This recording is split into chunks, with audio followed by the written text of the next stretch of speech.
आप कौन होते हैं? अरे कोई इंजीनियर यहाँ पे नहीं आते हैं हमसे फेस टू फेस बात करने के लिए। किसकी ऑर्डर पे हो रहा है, कोई सीनियर्स नहीं आते हैं, बस आते हैं जैसे भी मशीन लेके खुदाई हो जाती है शुरू। हम किसी दोस्त को नहीं बुला सकते, किसी रिश्तेदार को नहीं बुला सकते, किसी मेहमान को नहीं बुला सकते। मतलब इन सड़कों की वजह से आज हमारी ये हालत है।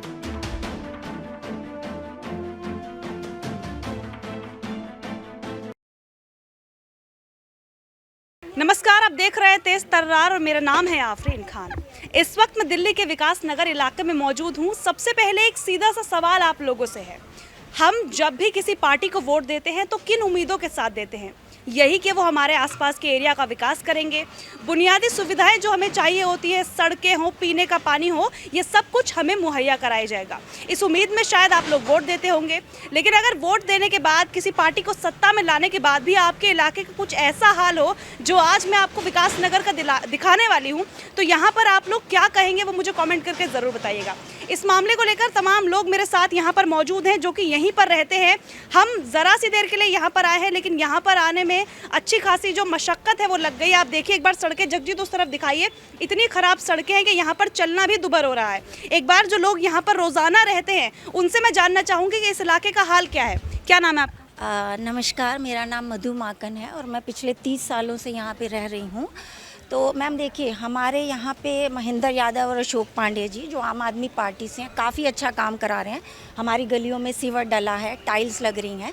लेकिन क्योंकि मेन रोड जिससे हम निकल के विकासपुरी और उत्तम नगर जाते हैं उसका हाल इतना बुरा है कि मैं आप खुद देखिए, आप वहाँ से आई हैं, आप खुद बयान कर सकती हैं। तो हमारी अधिकारियों से और नेताओं से एक ये विनती है कि ये रोड जो है जितना जल्दी हो सके उतना जल्दी आप बनवा दीजिए, क्योंकि इसी रोड से रोज़ी रोटी के रोज़ लोगों को निकलना है। मैम, हम अपने यहाँ पे किसी रिलेटिव को नहीं बुला सकते, किसी कैब को नहीं बुला सकते, किसी ऑटो को नहीं बुला सकते। मान लीजिए कल मेरे को कुछ प्रॉब्लम हो जाए, कोई बीमारी हो जाए, आपको क्या लगता है कि वो जो एम्बुलेंस है मेरे बीमार होने तक या मुझे ले जा पाएगी अस्पताल? खराब सड़कों की वजह आप देख रहे हैं। तो बस ये हमारी थोड़ी नहीं, काफ़ी बड़ी समस्या है ये। तो इसके समाधान जितना जल्दी हो, अशोक पांडे जी और महेंद्र यादव जी, उनसे हमारी विनती है कि इस समस्या का हल जितना जल्दी हो आप करवा दीजिए। माता जी, आपका क्या नाम है? मेरा नाम सत्या चड्ढा है। आप कितने साल के हो? अब साल तो क्या बताऊँ, यहीं पे ज़िंदगी गुजरी है, फिसलते रबड़ते हुए ही। अच्छा, यहाँ पर आखिरी बार आपने रोड बनते हुए कब देखा था? मुझे नहीं लगता कि मैंने देखा होगा। नहीं देखा? क्योंकि बनता है, ये मैं नहीं कहूँगी कि बना ही नहीं, बनेगा कम, टूटेगा ज़्यादा। क्यों? ठीक तरीके से नहीं बनता? क्यों नहीं, वो भी इनका सब सही है, लेकिन आज हमने रोड बनाया, कल हमने खुदाई करी जी, पोल के लिए तारें बिछानी है, MTNL की तारें बिछानी है, और हमको ये सीवर खोदना है। तो मतलब बनता कम है, टूटता ज़्यादा है। तो बस अब आप क्या बोले, बाकी तो इन्होंने सब बोल ही दिया। आपने देखी थी कभी यहाँ पे सड़क बनती हुई? आखिरी बार कब बनी है? देखिए, सड़कें तो बनती हैं, विकास होता है, पर विकास जिस धीमी गति से होता है उसके बाद विकास हो गया। अरे तो कोई मेथड हो ना। आपने सड़कें बनाई, कल वो आ गए जी इलेक्ट्रिसिटी वाले वायर के लिए, कभी आगे जी सीवर डलना है, फिर खोदने शुरू कर दी। ये कोई तरीका नहीं है ना। अभी 2 महीने भी नहीं होते सड़क बने हुए कि खुदाई शुरू हो जाती है। कभी केबल वाले आ गए, पूछो जी, अगर किसी से पूछो जी गवर्नमेंट के बंदे हैं, आप कौन होते हैं? अरे कोई इंजीनियर यहाँ पे नहीं आते हैं हमसे फेस टू फेस बात करने के लिए। किसकी ऑर्डर पे हो रहा है, कोई सीनियर्स नहीं आते हैं, बस आते हैं जैसे भी मशीन लेके खुदाई हो जाती है शुरू। अभी ज़रा सा हम लोग अच्छे से कन्वीनियंस भी नहीं ले पाते हैं कि फिर से खुदाई शुरू हो जाती है। मैं कुछ कहना चाहूँगी कि विकास तो हो रहा है, पर हमें बहुत प्रॉब्लम का सामना करना पड़ रहा है। माना कि इंतज़ार का फल मीठा होता है, किंतु आपके विकास की प्रक्रिया का चलन थोड़ा धीमा होता है। कृपया करके शीघ्रता से योजनाओं का क्रियान्वयन कीजिए। हम सबको इंतज़ार की पीड़ा बहुत सताने लगी है। चलने फिरने में परेशानी, रिश्तेदारी नहीं निभाई जाती है। कैसे बुलाएं मेहमानों को कि उबड़ खाबड़ कूड़ा कचरा के ढेर बिखरे पड़े हैं यहाँ वहाँ। सड़कें नहीं खड्डों के अंबार लगे हैं। ये तो आप भी देख रहे हैं, सड़कें नहीं खड्डों के अंबार लगे हैं। कार्य योजना आपकी ठीक है, जरा द्रुत गति से, जरा द्रुत गति से इसका क्रियान्वयन कीजिए। देखिए और भी कुछ लोग यहाँ पर मौजूद हैं। आपका क्या नाम है? विमलेश।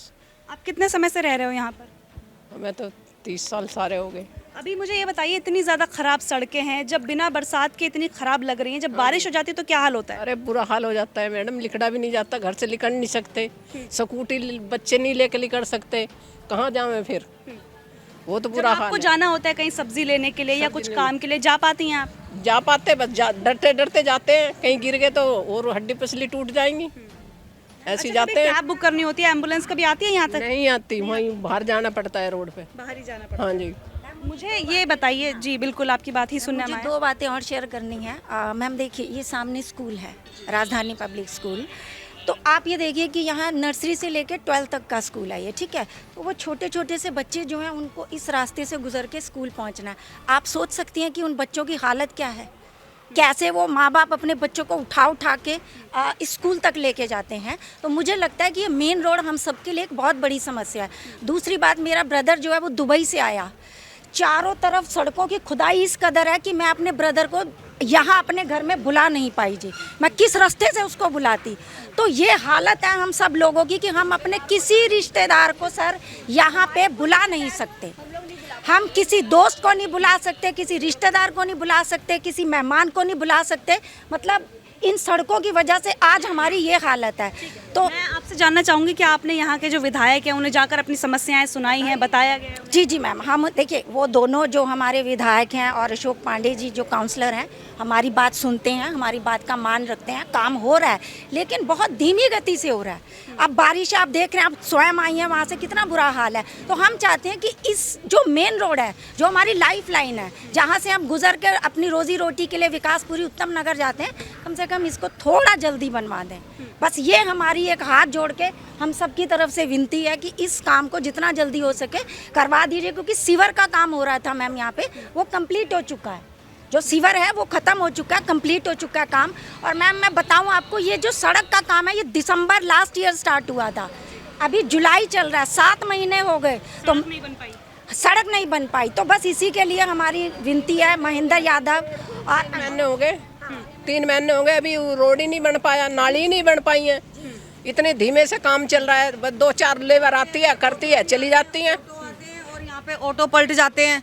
मेरे को खुद फ्रैक्चर हो चुका है, यहाँ पे ऑटो पलट गया, बैटरी रिक्शा यहाँ पलट गया, पैर रखो तो ज़मीन में पैर धंसता है। यहाँ पे ना जाने का रास्ता है ना आने का रास्ता है, ना हम अपने बच्चों के लिए कल को कोई रिश्तेदार नहीं आ सकता, ना जा सकते हैं, हम अपने बच्चों के लिए कुछ भी नहीं कर सकते इस एरिया में, ना कोई आने के लिए, हम यहाँ से निकल नहीं सकते।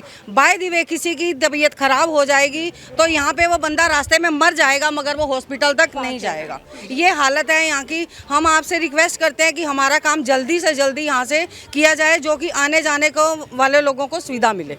देखिए कुछ और भी लोग यहाँ पर मौजूद है, एक बार इनसे ही बातचीत करना चाहूँगी। सर क्या नाम है? जी प्रदीप सिंह। सर जब आप जाते हैं, जॉब करने जाते होंगे या जो भी आपका काम है मैं नहीं जानती, तो क्या परेशानी आती है आपको यहाँ से बाहर तक जाने में? देखिए आपने देखा है एरिया में आके ना, आप जब चल के आए उधर से, तो व्यवस्था के नाम पे तो ये है कि हमारे चारों तरफ जो रास्ते हैं, ठीक है विकास कार्य हो रहे इसमें, नो डाउट एट ऑल, लेकिन फिर भी जो चलने के लिए और जो हमारी मूलभूत सुविधाएं हैं उनमें से एक जैसे रोड है, उसका ये हाल है पिछले काफ़ी 6 महीने से कि आदमी ना ढंग से जा सकता है। अगर कोई किसी को मेडिकल इमरजेंसी आ जाए तो उसके लिए भी दुर्लभ है कि वो पेशेंट हॉस्पिटल तक पहुंच भी पाएगा या नहीं। इसी प्रकार से हमारी जैसे साफ़ सफाई का है, ठीक है, क्षेत्र के हमारे विधायक, हमारे निगम पार्षद वो अपना प्रयास करते हैं, लेकिन वो प्रयास इतना नहीं है कि कम से कम इस क्षेत्र की जो हमारी मूलभूत सुविधाओं की पूर्ति हो सके। तो ये अब सरकार से भी और हमारे जो जनप्रतिनिधि उनसे हम ये निवेदन है कि जितना जल्दी हो यथास्थिति और उसको जल्दी से जल्दी हमारा ये कार्य पूरा करवाया जाए। जी। आखिरी बार कब गए थे आप लोग यहाँ के विधायक के पास या निगम पार्षद के पास इस बारे में बात करने? हम पिछले 15 दिन पहले उनसे मिल के आए हैं। क्या कहा गया? तो ये हमने अपनी जो दिक्कतें वो बताई और उन्होंने ये आश्वासन दिया कि जितना जल्दी हो सकेगा हम इन सभी चीज़ों को पूर्ण करवाने का भरसक प्रयास करेंगे। लेकिन उसके बावजूद भी, क्योंकि ठीक है माना कि बारिश है, बरसात में होता है, लेकिन इतना नहीं कि बरसात के अंदर निकलना ही मुश्किल हो जाए। तो हम जो रोजी रोटी कमाने वाले हैं उनके लिए इतनी बुरी हालत है कि वो ना जा सकते हैं ना निकल सकते हैं। छोटे बच्चे स्कूल नहीं जा सकते, सामने स्कूल है, स्कूल की हालत देखिए। कि गेट के ऊपर जाने के लिए बच्चे आधा घंटा तक उनको परेशानियाँ झेलनी पर पड़ती। जगजीत उस तरफ दिखाइए, देखिए किस तरह से लोगों को आना पड़ रहा है। ये खराब सड़कें आप देखिए, बाइक यहाँ से जा रही है और टू व्हीलर के लिए तो बहुत ज़्यादा खतरनाक है, क्योंकि अगर बाई चांस ये स्लिप हो जाता है तो इंसान के साथ क्या हो सकता है, इस बात का अंदाज़ा आप खुद लगा सकते हो। और हम भी जब यहाँ से आए थे तो बिल्कुल डरते डरते हमें यहाँ पर आना पड़ा, क्योंकि जो ख़राब सड़कें हैं वो यहाँ पर इतनी ज़्यादा बुरी हालत में है। ये देखिए आप इस तरह से यहाँ पर गंदगी का अंबार देख लीजिए, कीचड़ से पूरा जो रोड है वो ख़राब है। और आपको बताऊँ, ये जो रोड है विकासपुरी और उत्तम नगर को कनेक्ट करता है। यहाँ पर आपको दिखाया जाए एक बार, जगजीत उस तरफ चलिए मेरे साथ। इतना ज़्यादा ख़राब रोड है कि यहाँ पर चलकर रिपोर्टिंग करना भी मेरे लिए मुश्किल हो रहा है, क्योंकि जब रोड ही ख़राब है तो मैं चलकर जाऊँ कहाँ और आपको सिचुएशन जो है वो दिखाई कैसे जाए। लेकिन अगर आगे तक आप देखेंगे तो वहाँ तक सड़क ख़राब है, इस तरफ अगर कैमरा जाएगा तो वहाँ भी आपको नज़र आएगा कि दूर दूर तक जो है सड़कें ख़राब हैं। सामने आपको स्कूल नज़र आएगा। और वही बात जो लोगों ने कही कि अगर किसी के साथ कोई इमरजेंसी हो जाती है, एम्बुलेंस यहाँ नहीं आ पाती है, कोई कैब बुक करता है वो नहीं आ पाती है, जब लोगों को काम पर जाना होता है तो आप देखिए कैसे यहाँ से कोई जाएगा। कोई अगर किसी को पैदल जाना है तो यहाँ पर कैसे जाएगा, आप खुद अंदाज़ा लगाइए। बच्चे वहाँ पर पढ़ने आते हैं, राजधानी पब्लिक स्कूल सामने है, वो बच्चे यहाँ पर कैसे जाते होंगे, आप इस बात का अंदाज़ा लगाइए। हालांकि लोगों ने ये ज़रूर कहा है कि जो विधायक हैं, निगम पार्षद हैं, वो लोगों का सहयोग करते हैं, लेकिन यहाँ पर जिस रफ्तार से काम होना चाहिए उस रफ्तार से नहीं हो रहा। और ये कोई नई बात नहीं है कि भारत में जो विकास कार्य हैं जब बोला जाता है उससे सालों बाद होते हैं। ये शायद ना ही दिल्ली के लिए पहली बार होगा और ना ही देश के कई अलग राज्यों की हम बात करें तो वहाँ के लिए होगा। और अभी जो बरसात में राजधानी दिल्ली की हालत है वो तो खैर आप लोगों के सामने है। बाढ़ का जो खतरा है वो दिल्ली पर मंडरा रहा है, जगह जगह दिल्ली में पानी भरा हुआ नजर आ रहा है। अगर ईस्ट दिल्ली की मैं बात करूं, वहाँ के जो हालात है वो बेहद ज़्यादा ख़राब हैं, लोगों को शिफ्ट करना पड़ रहा है। तो आखिर दिल्ली सरकार यहाँ पर कोई इंतजामात पहले से क्यों नहीं करती? जब मॉनसून आना है वो तो फिक्स है, लेकिन उससे निपटने के लिए आखिर सरकार कोई ऐसा प्लान क्यों तैयार नहीं करती जिससे दिल्ली वालों को बाद में परेशानी ना उठानी पड़े। अब यहाँ पर सड़क का ही आप एग्जाम्पल ले लीजिए कि सड़कें बनाना तो सरकार के लिए एक जिम्मेदारी के तौर पर कह लीजिए, क्योंकि ये लोगों के लिए बुनियादी सुविधाएं हैं। लेकिन अगर आप चुनी हुई पार्टी हैं, आपको लोगों ने सत्ता में लेकर आए हैं, और अगर आप उन लोगों की जो ख्वाहिशें कह लीजिए या फिर बुनियादी सुविधाएं हैं वो भी लोगों को मुहैया ना करवा पाए, तो ये बेहद ही शर्मनाक है। बहरहाल अगर आपका भी कोई ऐसा इलाका है जहाँ पर खराब सड़कें हैं, पानी की दिक्कत है, तो आप लोग हमें कमेंट करके ज़रूर बताइएगा। हम ज़रूर कोशिश करेंगे कि वहाँ पर आकर आपकी समस्या को उजागर किया जाए। पूरे मामले को लेकर आपकी क्या राय है कमेंट बॉक्स में ज़रूर बताइएगा। दिल्ली से कैमरा पर्सन जगजीत सिंह के साथ मैं आफरीन खान। अगर आपको हमारी ये वीडियो पसंद आई हो तो इसे लाइक एंड शेयर करना बिल्कुल भी ना भूलें। इसके साथ ही हमारे चैनल तेज तरार को जरूर सब्सक्राइब करें और हाँ, बेल आइकन को दबाना बिल्कुल भी मत भूलिएगा, जिससे दिल्ली से जुड़ी तमाम खबरों की नोटिफिकेशन सबसे पहले आप तक पहुंचे।